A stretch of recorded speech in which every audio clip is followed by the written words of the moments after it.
नमस्कार। भारतीय नोबेल पुरस्कार विजेताओं की श्रृंखला में आपका फिर से स्वागत है। इस श्रृंखला में अगला नाम है डॉक्टर हरगोविंद लाल खुराना। वे भारतीय मूल के अमेरिकी नागरिक थे जिन्होंने मॉलिक्यूलर बायोलॉजी के क्षेत्र में युगांतकारी शोध किए। विस्कॉन्सिन विश्वविद्यालय अमेरिका में अनुसंधान करते हुए उन्हें 1968 में मार्शल डब्ल्यू निरेनबर्ग और रॉबर्ट डब्ल्यू हॉली के साथ मेडिसिन के लिए नोबेल पुरस्कार संयुक्त रूप से प्रदान किया गया। उनके द्वारा न्यूक्लिक एसिड डीएनए में न्यूक्लियोटाइड का क्रम खोजा गया जिसमें कोशिका के आनुवांशिक कोड यानी जेनेटिक कोड होते हैं और जो प्रोटीन के संश्लेषण को नियंत्रित करता है।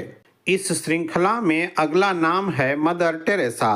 इन्हें रोमन कैथोलिक चर्च द्वारा कलकत्ता की संत टेरेसा के नाम से नवाजा गया।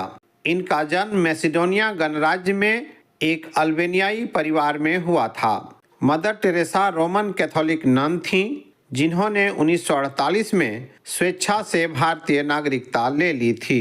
इन्होंने 1950 में कोलकाता में मिशनरीज ऑफ चैरिटी की स्थापना की। 45 सालों तक गरीब, बीमार, अनाथ और मरते हुए लोगों की इन्होंने मदद की। 1970 तक वे गरीबों और असहायों के लिए अपने मानवीय कार्यों के लिए प्रसिद्ध हो गईं, जिसके लिए इन्हें 1979 में नोबेल शांति पुरस्कार और 1980 में भारत का सर्वोच्च नागरिक सम्मान भारत रत्न प्रदान किया गया। मदर टेरेसा अपने जीवन काल में मृत्यु के समय तक 123 देशों में 610 मिशन नियंत्रित कर रही थीं। इसमें HIV, एड्स, कुष्ठ और तपेदिक के रोगियों के लिए धर्मशालाएं भी शामिल थे। इस कड़ी में अगला नाम है सुब्रमण्यम चंद्रशेखर। वे भारतीय मूल के अमेरिकी खगोल शास्त्री थे।